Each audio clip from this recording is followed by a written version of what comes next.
Good evening and welcome to the Gender Speaker live show for my LGBT evening. Gosh, it's getting so dark now. I haven't even got any extra light coming in from the French windows in front of me. But here we go. I'm going to be talking today about the Reimer Twins and the impact that that's had on LGBT life today.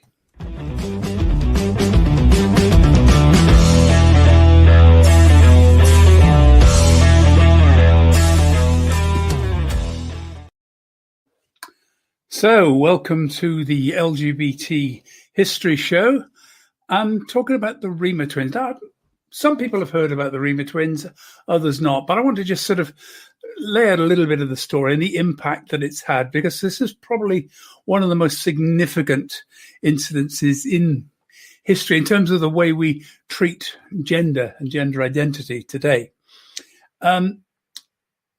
Just to start, Bruce and Brian Reimer are the Reimer Twins. They were born in Canada, in Winnipeg, Manitoba in Canada, in August 1965. Identical twins, but both suffered from a condition which I've never been able to pronounce properly, phimosis. It's a problem where the foreskin starts to close over the penis. It's actually a condition which often affects trans people who haven't had surgery as they get older. The treatment for this, which I've spelt wrong there, but never mind, is the treatment was going to be circumcision. So both the boys were experiencing some discomfort and difficulty with urinating, and it looked as if it was going to be something where circumcision would be the problem. Just remove the foreskin and that solved the problem. So they went to the local clinic where a local practitioner decided, for some reason that's not apparently clear, not been able to track this down. They decided that they were going to use an experimental laser scalpel. Well, I say it was experimental. It was a new laser scalpel. It was all new technology. Quite clearly not something his doctor had practiced sufficiently with, because he completely and totally destroyed poor Bruce's penis. Irreparably damaged it. They decided not to go ahead with the circumcision of Brian, having made such a catastrophic mistake.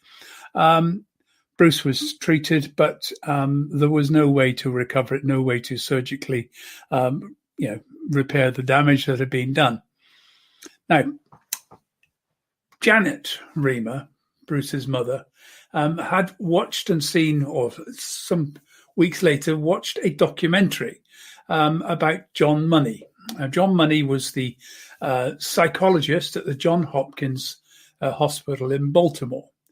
He'd been was a prominent psychologist. He was very actively involved in setting up the first gender clinic in the United States at the Johns Hopkins Hospital. Worked an enormous amount with what we call intersex today, but then were called hermaphrodites. That's now considered an offensive term. But he worked a lot with intersex children. Worked a lot with the gender clinic by basically helping transgender people go through surgery. So had a lot of experience in this field. And Janet arranged to go to Baltimore to take the children to see John Hopkins, and he recommended some treatment. Now, here's a little bit we need to know about John Hopkins. He was very much at the head of his game. He had already coined the terms gender role and gender identity. So the use of the term gender today, where we talk about gender in terms of the way in which one presents oneself, gender identity in terms of the sense of who we are in here, our sense of gender. Up until John Money in 1955, nobody really used the term gender other than when talking about grammar, English grammar. So he was the first person to start using the term gender and applying it to human behavior, human identity. And he believed very strongly in a theory called the theory of gender neutrality. And this is all part of that huge, big nature versus nurture debate. what we're talking here is this idea that gender is something totally socially constructed. That I would agree that in most cases, in a larger amount of what we're talking about, gender is something that's socially constructed. Why do girls wear dresses? Why do boys go for blue? Why are girls pink? All of that is something that socially we've decided that's what people should do. Boys should do this, girls should do this. We talk about our language, we talk about the clothes we wear, the behavior. All of that is gender. Now, there are physical things which are to do with sex, the voice, the thing, the primal parts of our body, the actually, whether you have a penis or whether you have a vagina, what's your role in the reproductive process? That's about your sex.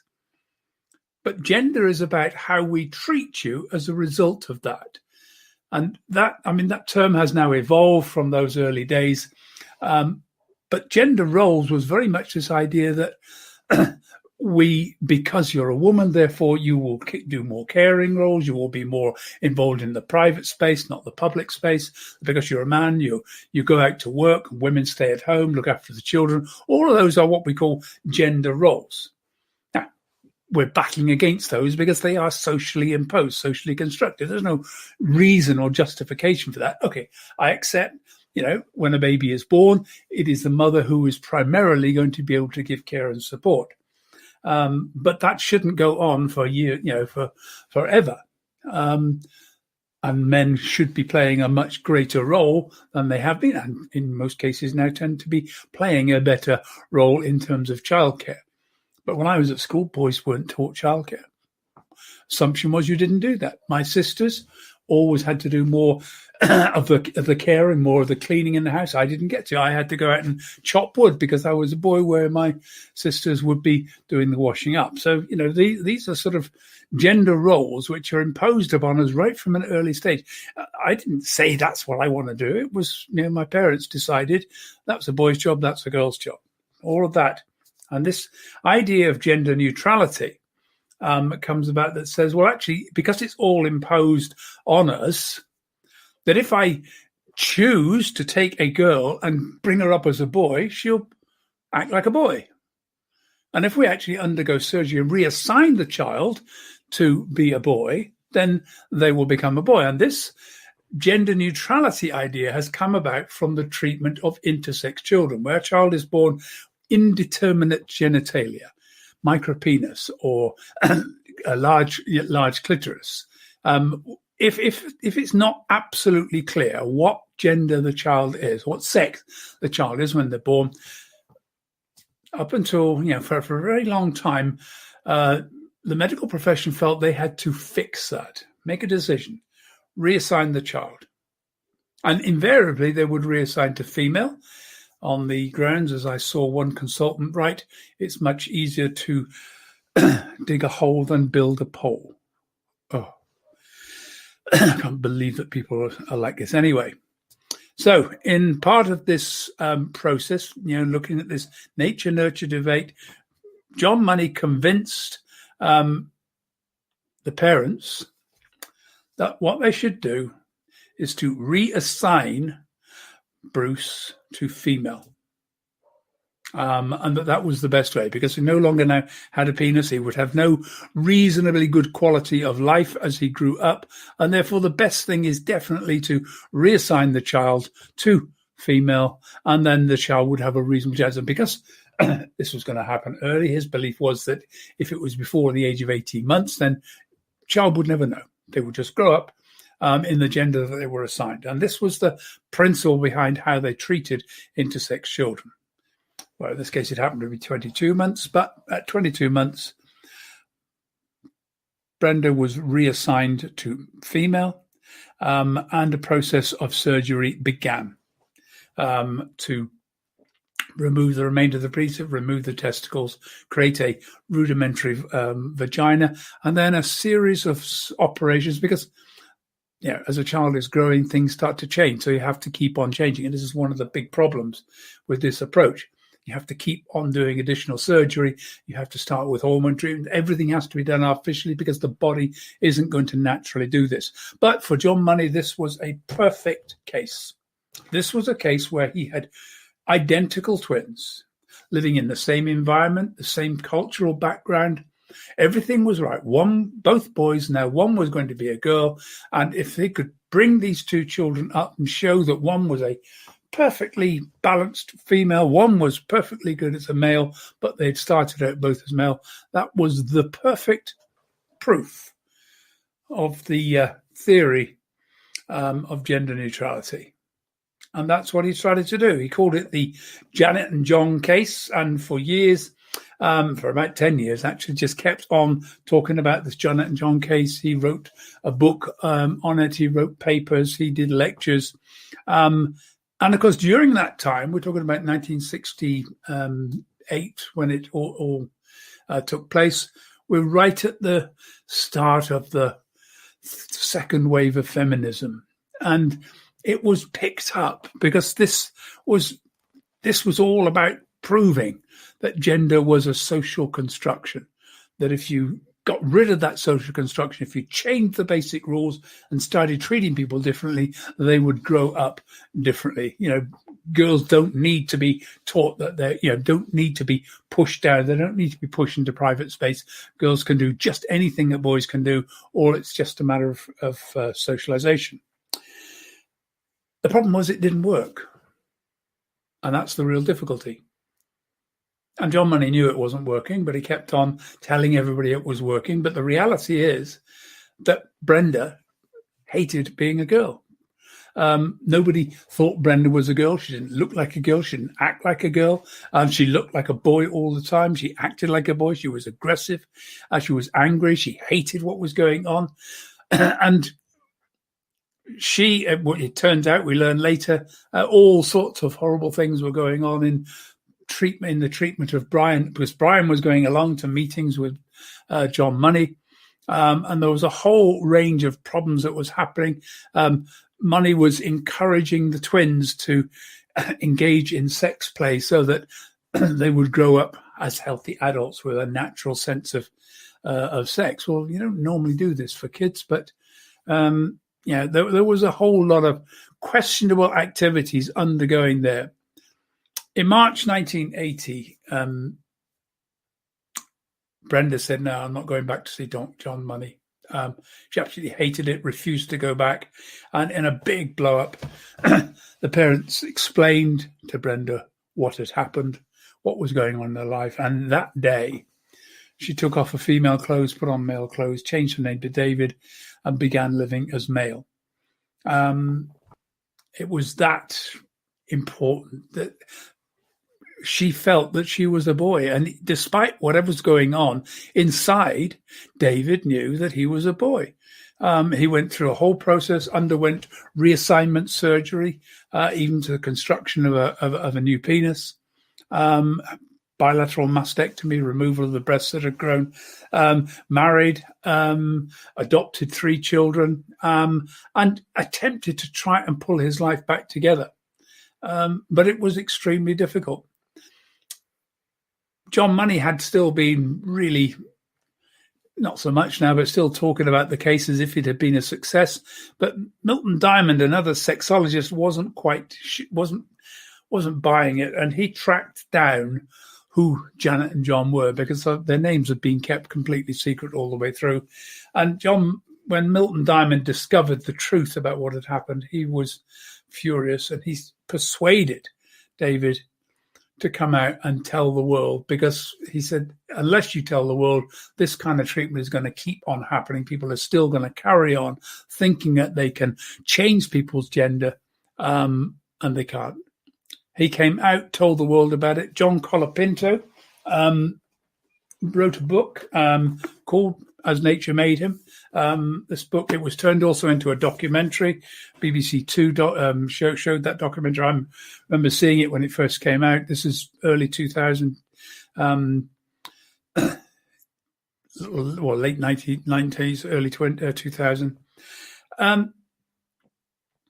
Unfortunately, the added pressure of all of the additional publicity, the problems of what had happened, the way in which Brian had seen his brother being treated, the stuff that had happened to him. In July 2002, Brian took an overdose and committed suicide. Not David, Brian. So it had actually destroyed not just David, but actually his brother had been so badly affected that he found it impossible to live.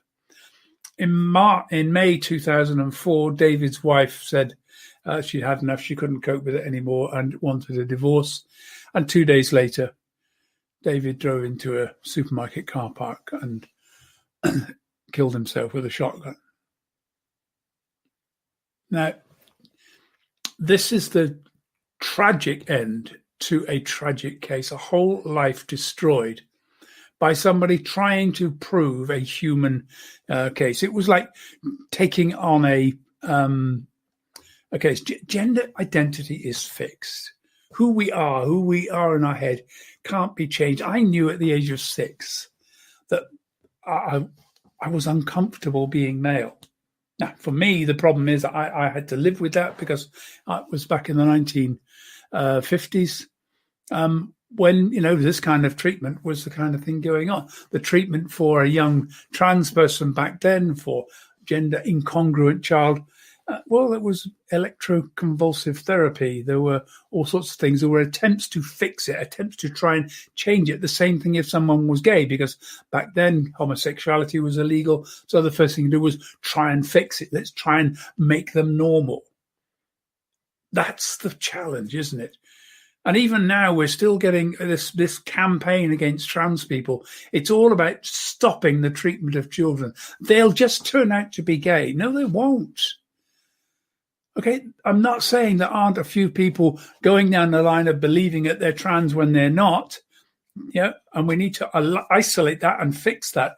But you don't stop the whole process just because one or two people make a mistake. What you do is improve the way that you track down and check what people's gender. I agree that there should be a couple of years of work. Actually, right now, it's taking 3, 4, 5 years to even get to see specialists in order to have any treatment, but which certainly is wrong. But gender is fixed. The gender identity, your sense of who you are, doesn't change. I've worked with thousands of trans people. I did huge amounts of work when I was doing my master's degree, researching online, researching and talking to people offline. Since then, I've nearly every, if trans people spot me, they will ask to go onto my, me to be friends on Facebook, and we communicate. And I have never come across someone who's ever wanted to be, a trans woman saying, no, I really wish I was male. No, they want to be female. Or they want to be non-binary. They want to be outside of that constraint of being male. And the same with trans men. I've met lots of trans men now, lots of people who don't feel comfortable being female, would rather be non-binary or male. That identity is solid, it's fixed, and you can't change it. And parents, if you've got children who are trans, it wasn't your fault. There's nothing that you could have done, nothing a parent can do in the way they bring up a child which changes their gender identity. We don't know exactly why it happens. And I've got cases of twins where one is trans and one is not. So it's fairly clear that it's not about something someone's taken. It's not about the behavior.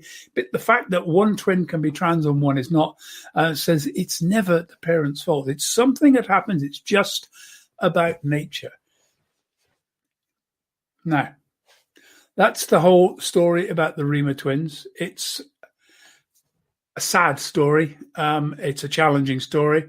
I wish it hadn't happened. It was really, when I first read it, I was shocked. Doesn't even describe it. Such a sad story.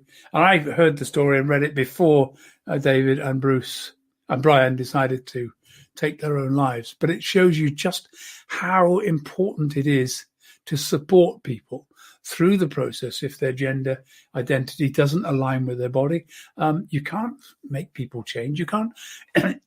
Fads don't work. People don't just become locked into a fad thing. I know what, I'll change gender. You can't change it. It doesn't change. So there we are. That's a little bit of gender history, talking a little bit about the background of why that's there. hope you found that useful, interesting. This will be on my podcast later. Next Wednesday, I'll be here back again talking about gender issues. I'm not sure if I haven't got somebody lined up to have an interview yet, but that may still happen. Don't forget, I'm running a transgender and non-binary inclusion workshop on the 17th of November, 2020. You'll find the details down below in the details below this video. It's on Eventbrite, Transgender and Non-Binary Inclusion Workshop. Click on there. I've done it on the basis that you pay what you can afford. Recommend a minimum of £20, but do come along. And I shall be back on Wednesday, so please do come and join me for another show. And we'll be looking at more issues and interesting parts of gender and what it's all about. So thank you for joining me. Hope to see you again on Wednesday.